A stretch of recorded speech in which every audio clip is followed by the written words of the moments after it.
Bum bum bum bum bum bum bum bum. Bum bum bum bum. Bum bum bum bum bum bum bum bum bum bum. Hello, everybody. Come on in. It's the weekend. Well, it's been the weekend, but it's still the weekend. It is a great, great day. It's the sort of day when you just want to take a deep breath, take stock of all the good stuff, but most importantly, you want to enjoy the simultaneous sip. Because when you do that, it nearly guarantees that the rest of your day will be better than it would have been. Does it take much to enjoy it? No, it does not. Thanks for asking. It doesn't take much at all. Thanks for the super heart. Virus Joe, here's what you need to enjoy the simultaneous sip. I think you know. It's a cup or a mug or a glass, a stein, a chalice, a tankard, a thermos, a flask, a canteen, a grail, a vessel of any kind. Fill it with your favorite liquid. I'm partial to coffee. And join me now for the simultaneous sip, the best sip of the day. Dopamine, go. Oh, sublime. All right, let's talk about Joe Biden. Here's an interesting angle that I don't believe I've seen anywhere. So I should be the first person to introduce this idea, but it might catch on. Here's the idea. Imagine, if you will, Joe Biden gets the nomination. That's not crazy. Now, I've predicted it won't happen because I've predicted that he'll fail before it gets time to nominate, and probably for some health or mental stability reason. Stability is the wrong word. He's obviously lost a step. All the Democrats can see it. It's no longer a question of opinion. You know, it's now passed from opinion into, oh yeah, we see it too. But it's hard to talk him out of it because apparently there's nobody who has any influence who can. Apparently, there's nobody who can talk to Biden and say, you've been good for the country. Maybe take a step back. So what happens if Biden gets the nomination? Here's the fun part. He's going to have to pick a vice president. Let's do a little thought experiment. Let's say he picks a vice president from among the other contenders for president, which would be quite reasonable, quite normal. He's not limited to that, of course, but let's say he does. Who would he pick? Wait for it. Wait for it. Who would he pick who would have the most chance of invoking the 25th Amendment in conjunction with the regular processes for that? Who would support it, maybe even promote it, and take the job of president? Think about it. If you voted for a Biden Kamala Harris ticket, I see most of you are getting ahead of me. If you voted for that ticket, let's say the variables just lined up, and against all odds, Biden gets the nomination. Largely because, let's say, the country isn't paying attention. Anybody who's watched him in a debate is going to have a real problem with thinking that that's a safe thing to do for the country. But if there's any doubt in people's minds about whether Biden will be capable, and they still want the benefit of thinking, incorrectly, but thinking that Biden could beat Trump, they might have this tough question, which is, it's obvious he's not capable, but what if there's a hot backup? And here's the thing about Harris. Imagine a vice presidential pick that you could more easily imagine invoking a fairly radical solution, the 25th Amendment. Now, I don't think it'd be radical in this case, just because it would be quite called for, I think. But I feel like Harris, because she's a hard ass by reputation, and because she's obviously ambitious, I guess they're all ambitious, but she's also a prosecutor. If I were to pick one personality type who would be willing to, let's say, overlook not overlook, but let's say who would be intellectually capable of sidelining loyalty. I'm trying to say this in a more positive way, not to make it negative. Someone who has the critical thinking and experience and mental mindset of a prosecutor can put aside feelings for some, greater process, legal purposes. I mean, it's sort of what she does. So I would think that a prosecutor would be the best choice to be expected to be aggressive in acting quickly if there was a competence problem with the president. So we might see that happen, and it would be a not impossible way for Harris to become president.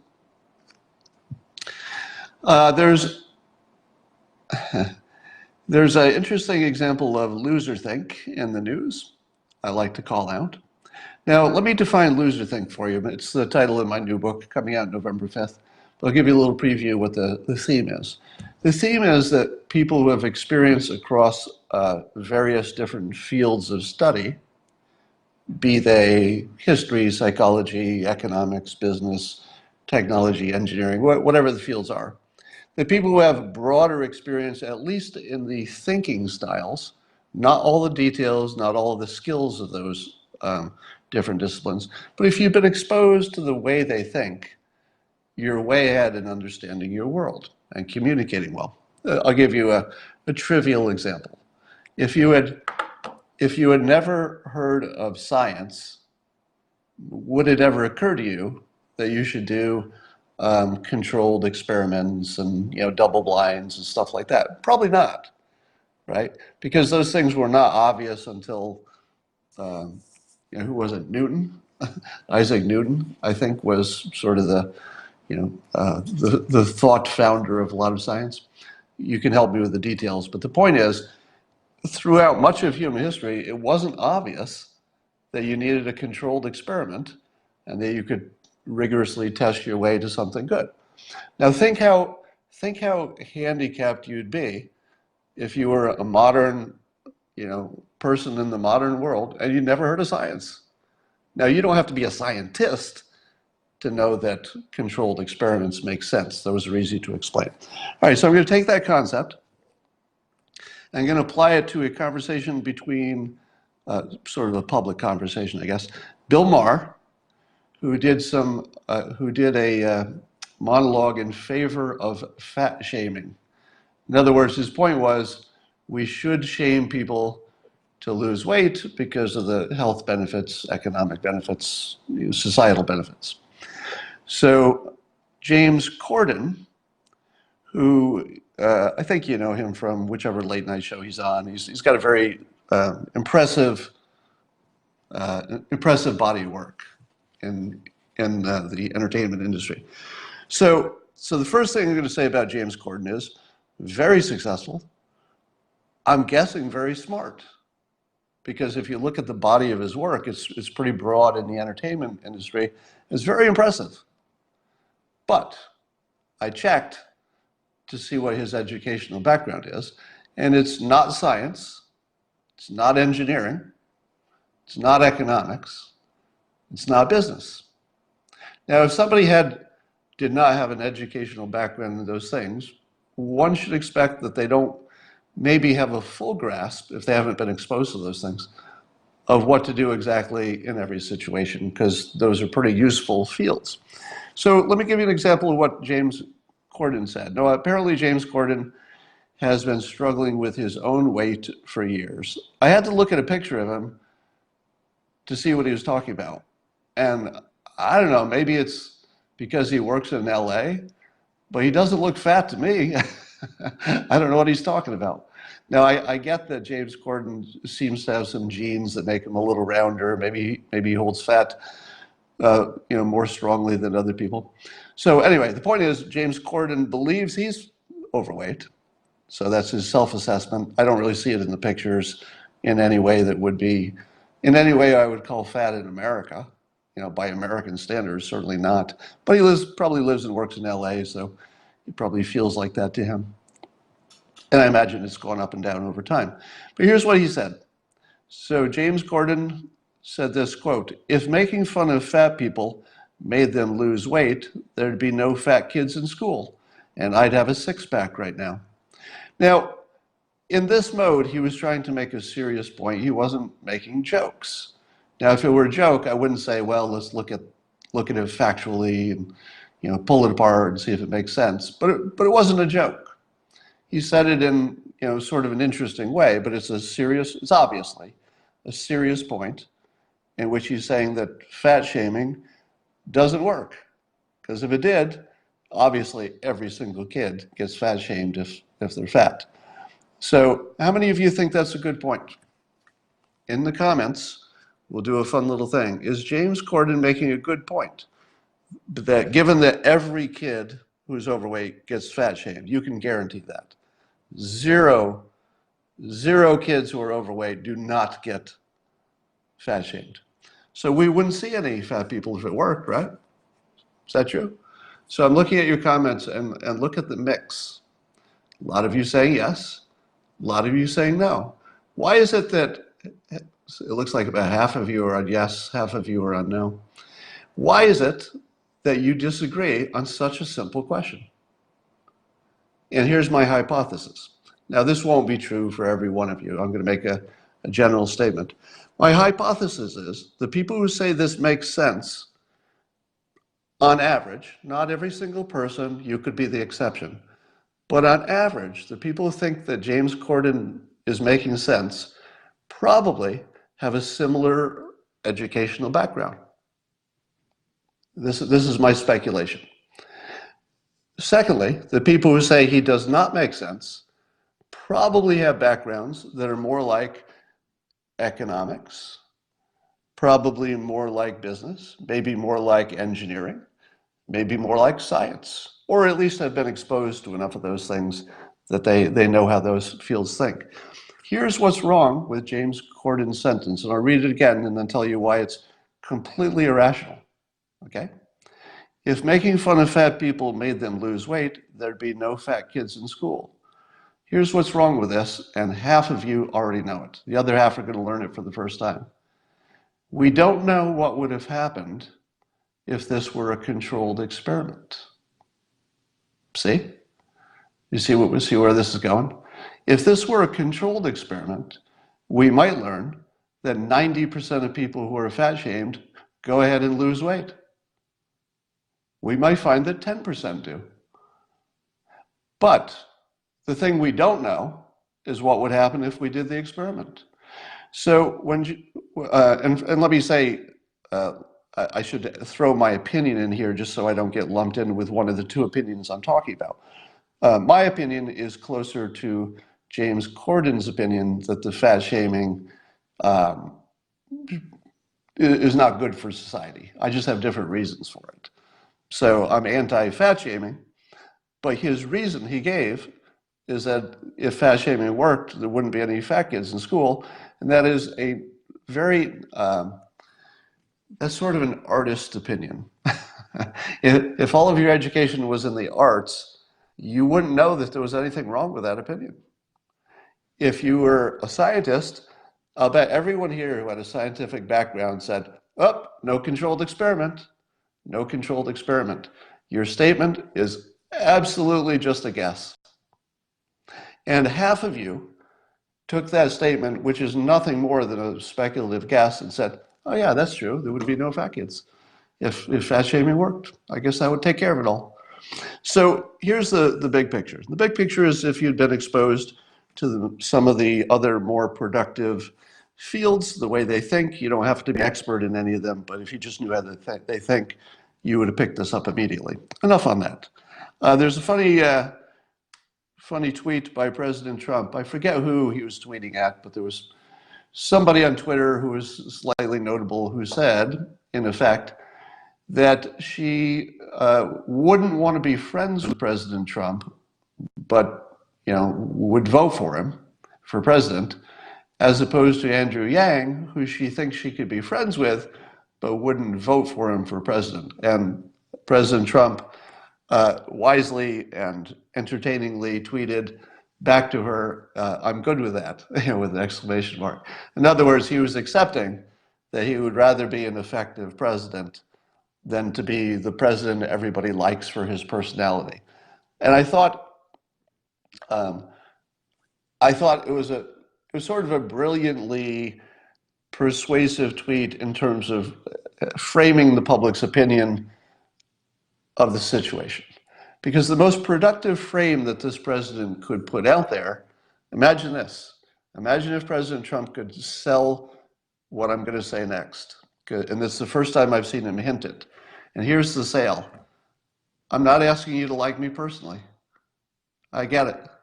I don't want you to ask to like me personally. Sometimes I'm kind of a dick, but I'm going to be a dick for you. Sometimes I'm kind of a bully, but I work for you now. I'm your bully. I'm bullying Iran. I'm gonna bully some other countries. I'm gonna bully the Democrats. I'm your bully. That message is super appealing because people want to. You see that most of President Trump's critics have this problem that they can't get past who he is, and they don't want to validate that, and they don't want to normalize it. By the president giving this framework, which is, yeah, I'm not going to be your best friend. I can see why you wouldn't like me. My personality isn't for everybody. I get it, and you're fine, and I'm fine with that. At the same time, let me do this effective job. Look at my statistics. Look at unemployment rates, et cetera. I'm doing a good job. That is a really, really productive frame because it gives a fake because to the people who are on the fence about him. The fake because it's a term I made up, and it has to do with the fact that we know scientifically people often need excuses, a public excuse, to do the thing in their mind they want to do. So there are people who might want to support him, but they know that associating their vote and their reputation with him would make them feel like whatever they feel about his personality, and that could be bad. So if you allow Democrats to say, God, I just can't stand the guy, but I like a good economy, then it gives them a fake because, a reason to do the thing in public that they wanted to do privately. Because privately, they might be thinking to themselves, I would actually vote for that guy if it weren't so embarrassing because of the way he acts, and I don't want to promote that and normalize it. So it was a small tweet that you probably thought was just a joke, just a nothing that went by. But everything he does on Twitter, whether he's thinking of it this way or it just works out that way, is A/B testing. He puts out a lot of stuff, and then he sees how people respond. And that message, I thought, was an excellent test, an excellent A/B test, just to see if that idea could be maybe pushed a little further. I'm not sure what kind of response he got. There's another story about a Swiss company that built a very impressive high-end house entirely by robots. Now, when you hear that, you say, oh no, the robots are taking over. And ultimately they will, of course. New home construction will be robots. It's just when. Certainly if you're looking at 20 years, totally. Most new construction will be mostly robots. I would say that's a safe, very safe prediction in 20 years. Now, if you say in 5 years, I think you might see your first permitted robot-built house, maybe. In 10 years, it's probably going to be competing with humans, and in 20, humans won't be competitive anymore, except for what do you call it, reconstruction or upgrades. Upgrades will still be human for a long time because there's too many decisions being made. Unless it just becomes cheaper to tear everything down. So here's the thing. One of the biggest trends that the public doesn't see coming is new home building systems and technologies. So I'm saying systems to include all of the planning, organizing, coordinating stuff, and just the order in which you do things and how you iterate things and all that. Those are systems. And then the technology is robots or 3D printing or homes that you can put together like a kit. Or somebody mentioned something called Hempcrete today. Have you ever heard of that? It's hemp and crete, like concrete, but with hemp. Apparently, if you use hemp and some kind of lime or limestone mixture, you get this lightweight brick for a building. It's not strong enough for foundations, but it's strong enough for walls. And it has the advantage that the hemp absorbed a bunch of CO2. So you have buildings that instead of concrete, so concrete will produce CO2. But hempcrete, because you're growing plants and then turning that into concrete, you're actually absorbing CO2 and you're locking it into the construction material and you're putting it in your frickin' wall. And apparently it has great qualities for moisture control and insulation. So it's light, which makes it easier. It insulates, has some good moisture control qualities, and it actually absorbs CO2. I mean, when the substance is growing, not when you put it in your house. So now I'm not saying that hempcrete will ever be a big thing. So because, who knows, there might be other variables I don't know about. But if you look collectively at all the things that are happening in the construction world, it's a revolution of 1,000 droplets of water that are this giant tsunami, and this giant tsunami of just a whole bunch of different little things that are being tested and tried all over the world. If the world of constructing things fundamentally changes, it will lower the cost of living. It will make living in some places economical when it wasn't. You could build entire communities just for people with drug addiction, take them out of a place where they can get drugs, put them where they just can't get them, and have a whole nice city there that you can live in. It's just a drug-free city. So suddenly, a whole bunch of societal problems can be more easily dealt with simply by changing your construction. Now, what about the robots taking all the jobs? That's a mixed bag because there are two trends, and we don't know how they'll net out. One trend is that if a robot takes your job, you got to go get another job, and maybe you don't make as much money. So that's bad. We can assume that there's some of that coming toward us. So robots taking construction jobs, guarantee there's some of that coming.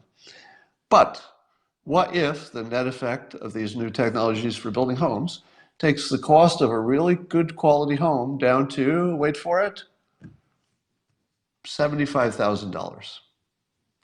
Let's say you could buy a really livable, I'll say livable because it's designed to be really nice, just low cost. So you could have a really livable, affordable $75,000 house, even if you're paying rent. The rent on a $75,000 house is going to be pretty low. So if you could get to that point, suddenly you can, have a lower end job and have a real high quality life because you'd go home to a, beautiful, albeit inexpensive home. All right. And when I say the home is beautiful, I mean you have to design the entire community so that it's the community that makes the living experience good. Similar to how college is awesome. If you go to college, your physical room is just this crappy little space you share with a roommate usually. But the lifestyle is amazing because you walk out of your room and it's all students and activities and there's central places you can go to have sports and all kinds of things. All right. I had a realization the other day about why the fine people hoax is so sticky. And this would be a good, just as a lesson in persuasion and how the brain works, I want to add this. I know most of you heard too much about it, so I won't give you the whole background of the fine people hoax, but it has to do with the fact that some large percentage of the country still believes that President Trump called the neo-Nazis in Charlottesville, quote, fine people. Now that never happened. And since it never happened, and it's clearly it never happened on the transcript, clearly it never happened when you look at the original video without it being selectively edited, which is a problem. So why is it that people are so spring-loaded to believe this thing that is so easily debunked? And now, one reason is, of course, that the fake news shows the misleading edit, so the country's been lied to, right? So somebody says, my own ears, I'm talking to you. So whoever said, whichever ones of you who are saying right now, Scott, it's not a hoax. I heard it, me personally, with my own ears. I watched it, Scott. I don't know what's wrong with you, Scott. I literally watched it myself. I saw it. So I'm talking to you, the people who were saying that right now, and I know there are a number of you on this Periscope. Here's the thing that I realized as to why you think that thing. Because you're wrong. It didn't happen, and you can prove it. Just look at the transcript. Just look at the full video that goes all the way to the part where he says, and I'm not talking about the neo-Nazis and white nationalists. So you have to get to that sentence in the clip to know that he was explicitly and without being prompted and without asking, he said, I'm not talking about the neo-Nazis, right? So why do people believe it? Here's my insight. I think people are conflating two events, all right? The first event is a real event. So the next thing I'm going to say actually did happen. That when the event first happened and the woman was killed by the neo-Nazi in the car, and Trump was talking about it after, he did say, so this part's true, there are bad people on both sides. Now here's the realization. Back when Trump first said that, what did the public say when he said there are bad people on both sides? If you remember, everybody said, what the hell are you talking about? One side was literally neo-Nazis. That's not our opinion. They were literally neo-Nazis who organized with torches, and one of them killed somebody. So how in the world can you say that the people who are protesting them are the bad people as the people who are the bad people? You know, the actual racists. How in the world can President Trump say that? So that was the first controversy. Now remember, he said that at a time when the public didn't know much about Antifa. What they knew about Antifa is that they were protesting the racists. So you say to yourself, there's no way this is a moral equivalent. President Trump, you're totally wrong. Protesting racists is not morally equivalent to being a racist. Duh. Right? Time goes by. What do we find out about Antifa, meaning we, the public at large? What do we learn about Antifa in the time that has passed since Charlottesville? What we learned is that the president was 100% right. There were bad people on both sides. Antifa has, of course, like any large organization, a lot of different personalities. And I'm sure there are good people who joined Antifa for all the right reasons. In their mind, at least. They think it's some greater good. But we do know now, and it's unambiguous, it's something that both sides of the political world would accept, that Antifa wears costumes and brings weapons and looks for violence, and that they've attacked people from behind. Now again, not every Antifa member is violent. We all acknowledge that. But as an organization, they have some bad people. Now, that wasn't obvious to the public at large when President Trump first said there were bad people on both sides. So the very first thing that happened was people said, wait, you're acting like both sides are somehow morally equivalent. This is the new insight I had, that the first incident in which we now know President Trump was 100% correct. I mean, they're actually considering designating Antifa as domestic terrorists. If you're even in that conversation, you've got some bad people in your group, right? So that part's true. And I think that gets conflated in people's minds when at a separate time and a separate event, but soon after, President Trump said there were, quote, fine people on both sides. Now, when he said there were fine people on both sides, the context was different. In that case, he defined his terms, and that's the part that gets edited out of the videos. So if you haven't seen the full video, you were intentionally being hoaxed, basically, by the media, because they've left out the context intentionally. Now, the context is the president very clearly and explicitly said, I'm not talking, he said this actual sentence, this is his actual sentence. I'm not talking about the white nationalists and the neo-Nazis. They should be condemned totally, as clear as you could possibly be. And then he explained that who he was talking about was people who had showed up on both sides of the question of whether the statue should stay or whether it's offensive and should leave. And his argument is that there were fine people who could disagree on a statue who have nothing to do with the people who are marching with the tiki torches. Now, whenever I point this out to people, and so here's the insight. The insight is that the original statement of bad people on both sides seemed untrue when he said it, but over time we now know it was true, completely true. Bad people on both sides, just not all of them bad. There were bad people there. And now we also, and then that gets conflated with the fine people on both sides, and then people forget that that context was about the non-racist protesters, and that he defined his terms very clearly. So that's my insight. I think that what makes this special is not just the fake news, not just the fact that the people primed to believe it are primed to believe it. Those would be enough. But when you add those two events that are similar enough that your brain conflates them automatically. I mean, even when I described it to you, it was you probably had a thought of, all right, I got to pay attention because this is a little hard to follow. And that's what makes it so sticky, that bad people on both sides and fine people on both sides got conflated in your mind. So those of you who are on this Periscope who said when I started that I was wrong, how do you feel right now? Now that you've actually heard the explanation. And I would invite you to look at the hashtag FindPeopleHoax, and you can see some stuff on Twitter that will lead you to the actual transcript and the actual videos, and it's going to blow your mind. It's going to blow your mind to learn how badly you were wrong about one of the most basic stories of our reality. All right, so enough on that.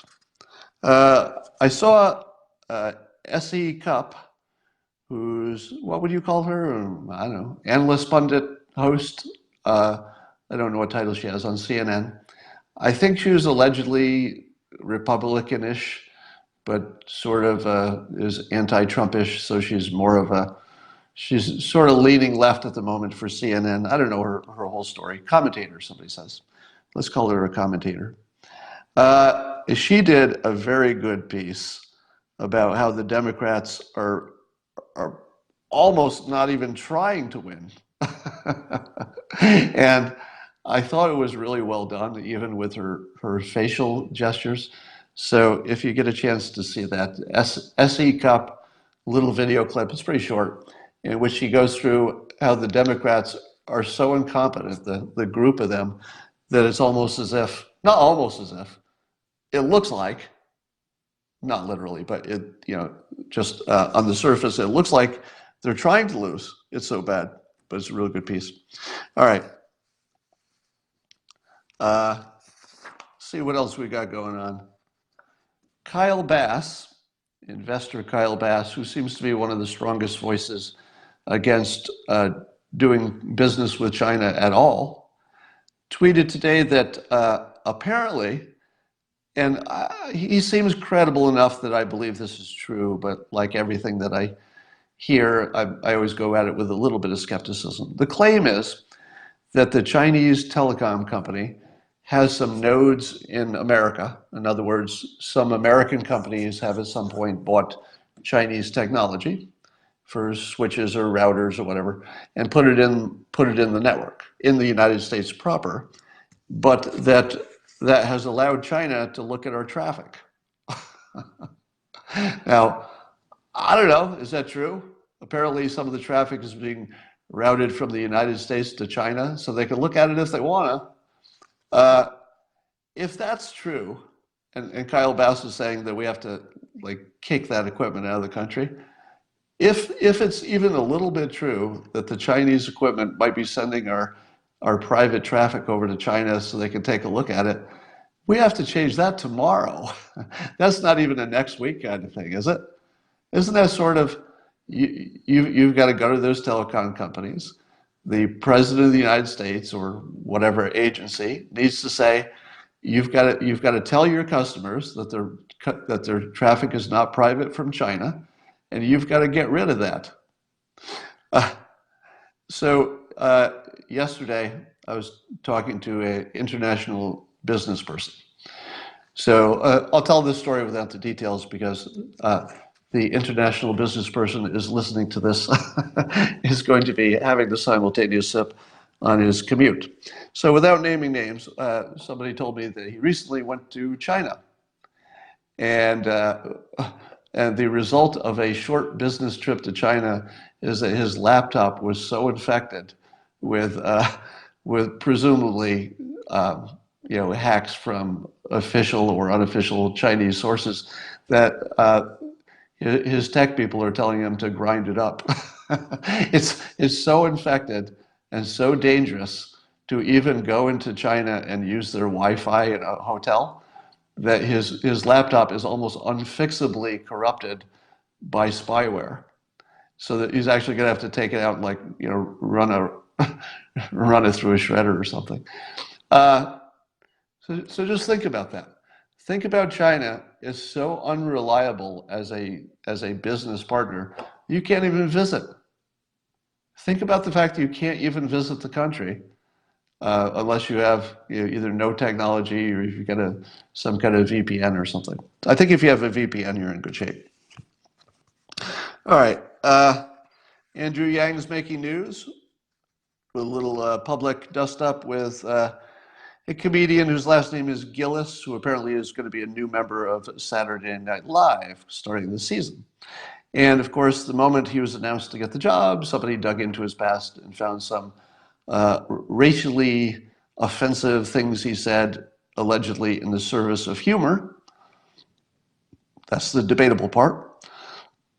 And so what Gillis said was, it looked like some kind of a podcasty situation. He was talking with another person, and he used the Asian N-word. So it starts with a C. All right, I'm not even going to use the word. So if you're Asian American and somebody uses a slur at you that starts with the letter C, you probably know what I'm talking about. CH, let's make it easier. Starts with the words CH. Third word is I. Third letter is I, just in case you're not getting there quickly enough. So I'm not going to say the word because I find that quite offensive. And I mean, offensive on behalf of other people. Nothing offends me personally, but I would be supportive of other people being offended when they heard that word.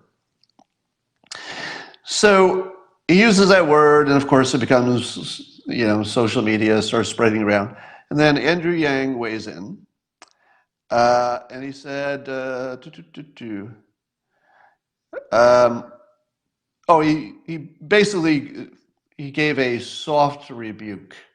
So Andrew Yang basically, because he said, something soft, but sort of, pushing back a little bit, doesn't matter the exact words. And he said he'd be happy to talk to him about it.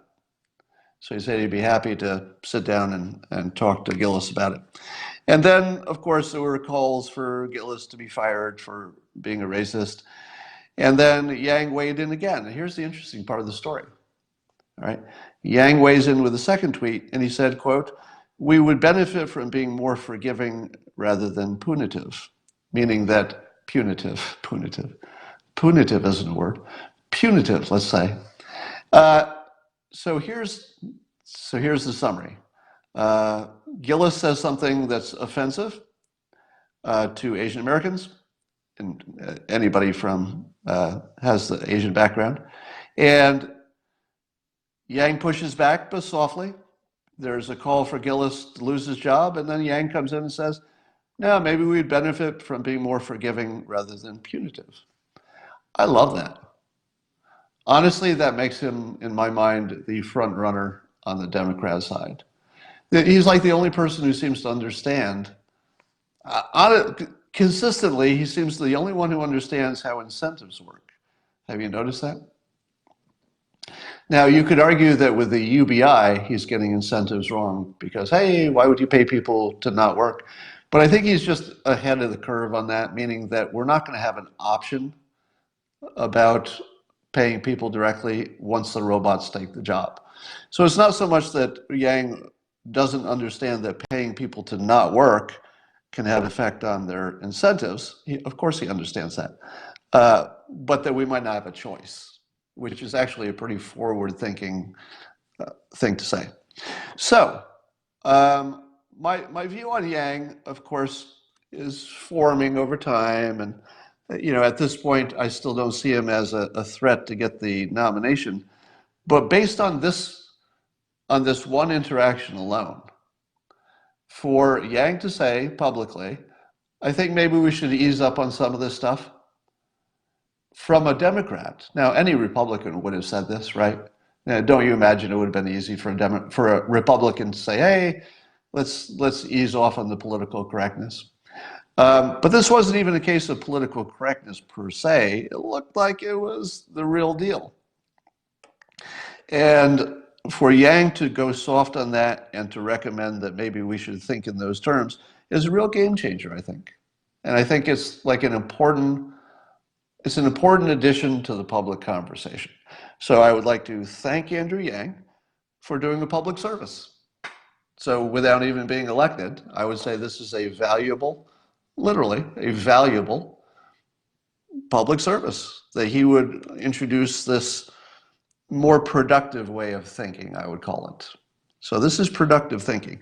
Now, I can't tell this story without giving my complaints about Yang being a little racist himself.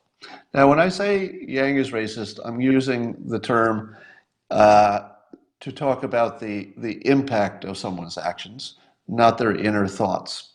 I do not believe Yang is a racist in his inner mind. I don't think Biden is. I don't think Trump is. I don't think people at that level are actual racists internally. But it is certainly true that the impact of your decisions can, the impact of your statements, your choice of words can make people feel bad, can have racial consequences, etc. So that part's all true. But I don't think Yang's inner thoughts are racist. So, two problems I have with that. One, you saw at the debates, he joked, Yang did. He said, quote, "I'm Asian, so I know a lot of doctors." It's kind of racist, isn't it? Now, again, I'm not saying in his mind he's racist. He's just making a joke. And I would follow his own advice that maybe we should benefit from being more forgiving than punitive, right? So I don't think that Yang should be punished for a joke. But here's the thing he should be a little bit more aware of. And I think this is always worth noting. It's a stereotype that's positive, and so he's probably thinking, oh, it's just a positive stereotype, and I'm talking about my own people. I'm safe, right? But what would you feel like if you're not Asian? If you're not Asian American in particular? How would you take that comment? It feels a little like my people are better than your people, doesn't it? Is that sort of the vibe you get from that? Because since being a doctor is considered a respectable thing that only smart, hardworking people can accomplish, saying that his group, his ethnic group, has a lot of smart, hardworking people sort of begs the question, what do you think, Andrew Yang, of the other groups who don't have as many doctors, right? So again, I will take Andrew Yang's leadership on this topic.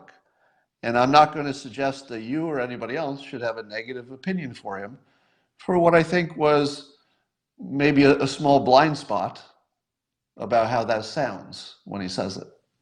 Now, I don't request an apology, none needed.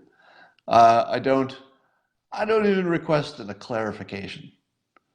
But it would be useful to him to know how that sounds to everybody. All right, it's just a useful feedback.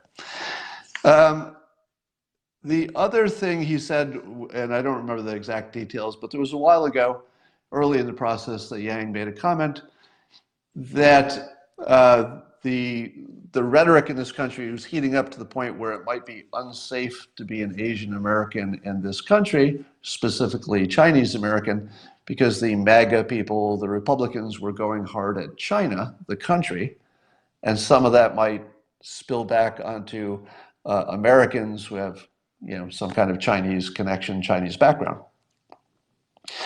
Now, he's not wrong that that's a risk.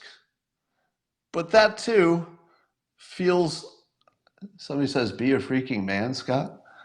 Well, that's a block. If you had a point, instead of saying, be a freaking man, Scott, I would listen to that point. But if you have nothing but personal insults, you are not welcome here. Goodbye.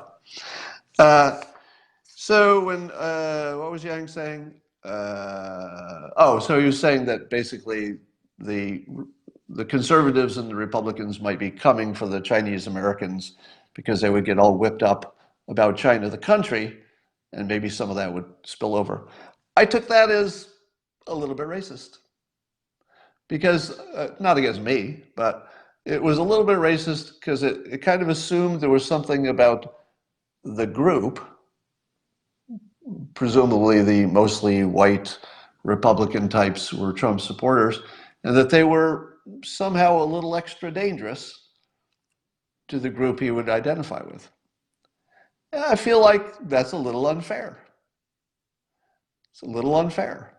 Now, again, Andrew Yang's not a racist. None of the Democrats are. Trump is not. In their heads, they're not. But you can say and do things that people go, ugh. And to me, that was a little flag that I said, ugh.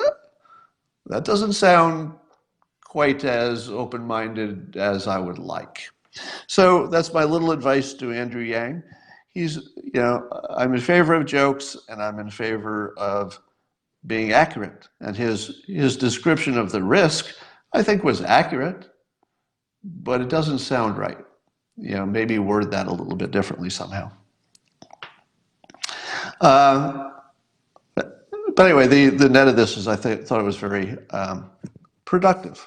So thank you to Andrew Yang for being a leader in a similar way that President Trump is with his railing against political correctness.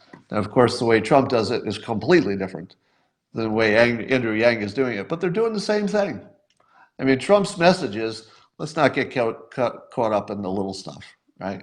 Let's just think past this. We're all Americans. We don't have to be at each other. So here's an update on the Houthis. I'll take your advice on pronunciation. I used to think it was the Houthis, the ethnic group in Yemen that is alleged to be, not alleged, but they're aligned with Iran. They're supported by Iran, and they did an attack with drones on an oil production facility in Saudi Arabia and set it ablaze. Now here's the update of that story. Is it Houthis? Houthis? Whatever it is. Somebody smart made on Twitter, I wish I knew who it was, made the following observation. That if the Houthis were really trying to hurt Saudi Arabia, they would have gone after the desalination plants, which apparently would be equally attackable. But if you attack the desalination, you would really mess with the whole country. Whereas if you attack an oil resource, well, it's sort of the people who own that oil facility. It's a little inconvenient. It didn't even change apparently, I don't even think it changed the price of oil worldwide. It was an inconvenience. But if you attack the desalination plants, you would really be delivering a pretty devastating blow to Saudi Arabia, and they would survive. I mean, they have enough money, they can ship in water, they can figure it out. But that would be a real attack. Now ask yourself, do the Houthis know that? Well, probably, if they were smart enough to put together a whole drone swarm attack against an oil refinery from a separate country with Iran's help. Of course they know. Of course they know that the better target, equally valid, would have been the water facilities. Why do you think they didn't attack the water facilities? Why do you think that? Here's my speculation. That people who are trying to influence a political outcome don't want to push the other side too far. How would you feel Let's say the Houthis attacked the oil field. Let's say you hear that Saudi Arabia went in and wiped them all out. Just went in hard and just decimated not decimated, but worse. Let's say it was 7 times a decimation. They just like laid waste to the entire ethnic community and just bombed cities and took them out. You would say that's an overreaction, right? And Saudi Arabia would be in a lot of trouble internationally. It would hurt them. They couldn't go that brutal, as brutal as they are, and you have to assume it's plenty brutal already, but they couldn't just go wipe out the Houthis. Like the world community wouldn't allow that to happen if the only thing that the Houthis done had attacked an oil production facility. But what if the Houthis took out their water? I'm just speaking for myself now. If I heard that somebody took out the water in my country, I would support complete eradication. Now, that's too strong a statement. Not complete eradication. I would literally turn around, and I would never read another news story about what our military was doing to that other entity. I would lose all empathy completely. To me, it would be similar to a nuclear attack. I would support. So this is just a sort of a psychological, thought experiment. If you're a Saudi and you hear somebody attack your oil refinery, you're mad, you want to do something, you want to have a response, but it's going to be proportional. If you hear they took out your desalinization plants, you take over Yemen, wouldn't you? You would actually just invade Yemen. You would lock up all the people who could find a drone anyway. I mean, you would go pretty barbaric on that. So I think that's why the better targets are held off, because the response would be too strong. Which is a weird kind of a war, isn't it? A war where you're trying to not hurt the other two as badly as you could. It's sort of a modern thing. So there's another story in the news about Brett Kavanaugh. I'm not even going to repeat it. It's some allegation of high school impropriety with blah, blah. It doesn't even matter. Like, do you believe it anyway? I mean, it's so uncredible. So, and by the way, I remind you, when I say something's not credible, it just means there's no reason to believe it.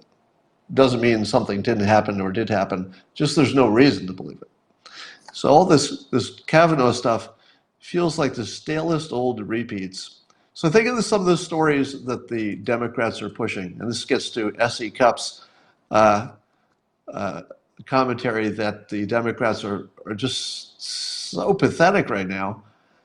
It's starting to get sad. So if they're talking about Brett Kavanaugh still, and made up stories that are obviously not going to have an impact, they're obviously not going to last, they're obviously not going to derail him because they're so old and they're hard to demonstrate anything. They're still talking about impeachment and Stormy Daniels. Are you frickin' kidding me? Still? That's what Democrats feel like is a priority? Do they see anything else worth working on? Kavanaugh and Stormy Daniels, they're still talking about? And Russia collusion, still talking about it? Are you kidding me? They've completely given up at this point. It feels like they're not even working on task. It feels like busy work. That's what it is, busy work. Have you ever worked in a big company and it feels like your boss didn't have enough for you to do, so they just gave you busy work? It's like, yeah, count these ceiling tiles and get back to me. It feels like the Democrats can't figure out anything useful to do. Like, actually, literally, can't figure out anything useful to do. But they have to do something because they're getting paid to do things. So if you don't have anything useful to do and you're getting paid and people are watching and you got to do something, you do busy work. And this Kavanaugh stuff and impeachment stuff and Stormy Daniels stuff, it feels like busy work, doesn't it? Old nads. there was an article I tweeted around from Haaretz. The name of the publication is an Israeli publication. You've probably seen it, Haaretz. I don't know how to pronounce it.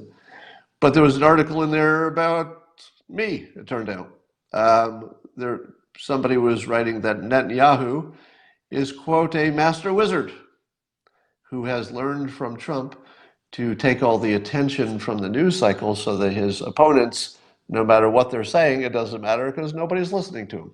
So apparently Netanyahu is effectively absorbing the news cycle with little controversies and Trump-like statements that just make you spin in your head, and then you can't think about anything else. You've got to talk about what Netanyahu wants you to talk about. And in that article, they cited me.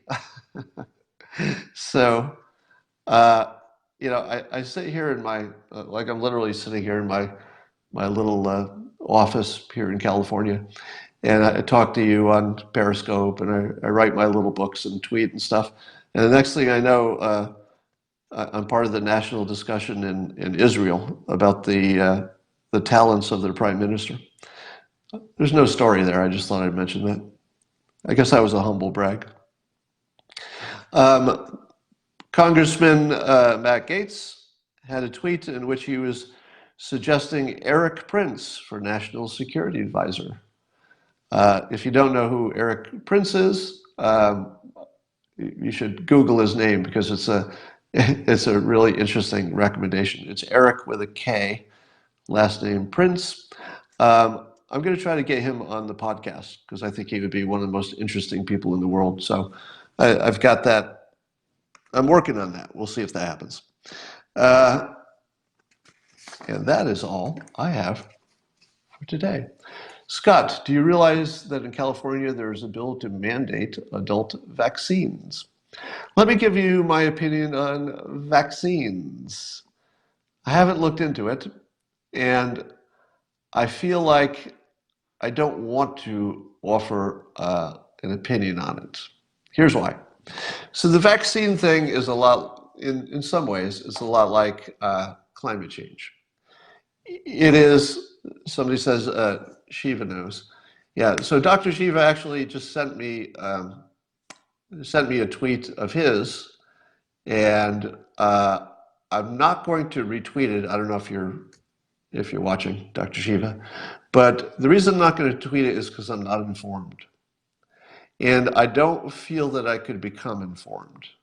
In other words, if I thought I could just go do my own research, and if I thought I could do my own research and come to a good decision, I suppose I'd do that. But I don't think that I could dig into it on any level and learn enough beyond the fact that most scientists say it's safe. Now, my understanding is that President Trump's take on this is that it's not so much the individual vaccines that are the problem, but the dose schedule. So it's an old tweet from Trump I saw recently, 2014 or something, in which he was saying that you're dealing with, a little baby or child or whatever, and that if you give them all the vaccines at once, that might be a lot for their body to process, and so that introduces a risk that, wait for it, has never been tested. If you test vaccines individually, which I assume is the common way to do it, you can tell if that vaccine individually is good or bad or what the risk is. At least you can get close to knowing that. If you test 20 different vaccines, you can know that all 20 of those, if given in isolation, is safe. But where did you test all 20 of them given together? Where did you test any combination of them given together? Here's one of those situations where Trump, the non-scientist, is just asking a fairly basic question. Have you tested it? See where I'm going with this? Trump is asking, why are we giving untested medicine to kids? Now you say to yourself, it is tested. That's the whole point. FDA, go through the approval. There's no vaccine a kid is getting in this country that hasn't been tested. Wrong. That's just not true. Because it's only been tested in one context, and that context is not the one it's used in. So we only tested it in the context in which it's not used, which is just by itself. The context is in combination. So, are there scientists who will say, Scott, Scott, Scott? What you don't understand is that we do know how things interact well enough that we can tell if you take an aspirin and a vitamin C, I'm just making this part up, we know that's not going to be a problem. And probably for a lot of things, I'm guessing that would be true. I'll bet they know that if you eat, if you eat some broccoli today and, take an antibiotic tomorrow, they probably know that's not going to do anything to you because broccoli's good. They've tested the antibiotic. But they haven't tested the combinations.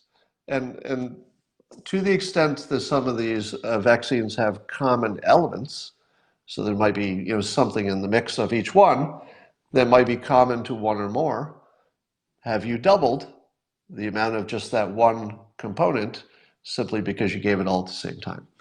Now, that's why I do not have an informed opinion. If a scientist said to me, Scott, it's a good question, but we do have a good handle on that. And we have also tested how the vaccines perform as a group. So we have plenty of testing that even when they're given as a group, works out fine. Maybe. So I just don't feel that I'm qualified for this conversation. And I don't know that I could get there. And so I don't feel that I can add something of value, except maybe describing it in a way you hadn't heard before. So that's that. And that is, I think, the last thing I wanted to talk about today. Somebody says vaping was safe too. Well, the vaping problems seem to be related to illegal, I guess, black market devices. Somebody says, don't drink alcohol and take Tylenol. Well, I don't know about any of that stuff. And by the way, this is why I made a big point about lifestyle medical records. Wouldn't you love to know that all the people who have done the things similar to whatever you're doing, like what their outcome was? Because you might say, well, because even vaccines, you could find out. I'm just going to give you a hypothetical. Let's say all the people who took vaccines and later had some kind of a problem that may or may not have been involved with the vaccine itself. What if all the people who had problems were also, let's say, drinkers of alcohol, or they all had some other common medical condition? You could find that if you had a database of enough information. You could say, oh, yes, there is a situation in which the vaccines taken as a combination could be dangerous, and that is only in the case where the person's lifestyle includes this other, dietary or lifestyle or exposure or something. Be good to know. I saw a number of people asking me about Jack Dorsey, and we will. He has agreed to be on the Periscope. We're just trying to schedule. As you might imagine, Jack Dorsey's kind of busy running two gigantic companies. So, but he has agreed to come on. We just have to pick a time. All right, and I will talk to you later.